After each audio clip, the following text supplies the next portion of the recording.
બ્રહ્મચાર્ય પરિપક્વ હે સાધકો, આપણને ભલે બીજી સ્ત્રીઓને આપણે માતા, બહેન કે દીકરીઓ તરીકે જોતા હોઈએ, તેનાથી જ આપણું બ્રહ્મચાર્ય પરિપક્વ પાકું થયું એમ માની લેવું તે બરાબર નથી. જ્યાં સુધી આપણને જે સ્ત્રી તે સ્ત્રી દેખાય છે અને જે પુરુષ તે પુરુષ દેખાય છે, ત્યાં સુધી આપણું બ્રહ્મચાર્ય પૂર્ણ શુદ્ધ થયું જ નથી.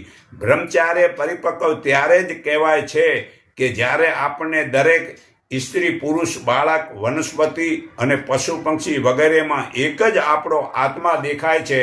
આપણને આપણા શરીરનું ભાન છે ત્યાં સુધી શરીરની જરૂરિયાતમાં રહીએ છીએ, ત્યાં સુધી તે પૂર્ણ ત્યાગી, સાધુ, સંન્યાસી કે ભક્ત બનતો જ નથી.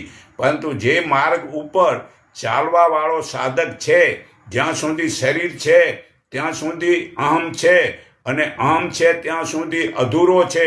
એક જ પરમાત્મા પૂર્ણ છે.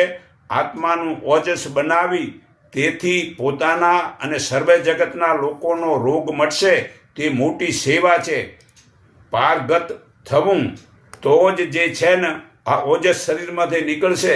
અને હે અર્જુન, તારી બુદ્ધિમાં કામ, ક્રોધ, લોભ વગેરેનો કચરો ભરેલો છે.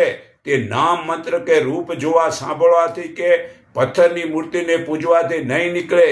તે કચરો કાઢવા માટે સમાધિથી બળે છે.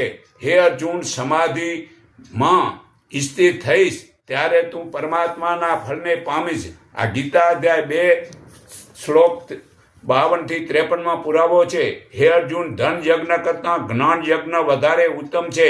તેથી સર્વે કર્મો અને પદાર્થો જ્ઞાનમાં સમાઈ જાય છે. તે જ્ઞાનીઓ તને ઉપદેશ આપશે. તેને પ્રશ્ન પૂછી તે જ્ઞાન તું જાણી લે. એ જ્ઞાન જાણી તું ફરી કામ, ક્રોધ, લોભ વગેરે નહીં કરે. તે જ્ઞાન વડે સર્વ પ્રાણીઓને તું પહેલાં પોતામાં જોઈશ અને પછી પરમાત્મામાં જોઈશ. જો તું બધા પાપીઓ પણ થી વધારે પણ પાપ કરનારો હોઈશ તો પણ જ્ઞાન અગ્નિ વડે સર્વે કર્મો પાપ બળી જશે. કારણ કે શ્રદ્ધાવાન અને જીતેન્દ્રિય લોકો જ આ શ્રેષ્ઠ જ્ઞાનથી તરત જ મોક્ષની પરમ શાંતિ પામે છે. આ ગીતા અધ્યાય 4 શ્લોક 33-39 પુરાવો છે. તો આજથી ટીવી, મોબાઈલ વગેરેમાં જેટલો સમય બગાડો છો તેટલો કચરો ભરાય છે. વળી વિદેશી ક્રિકેટ, જન્મદિવસ વગેરે પાખંડથી કચરો પડે છે.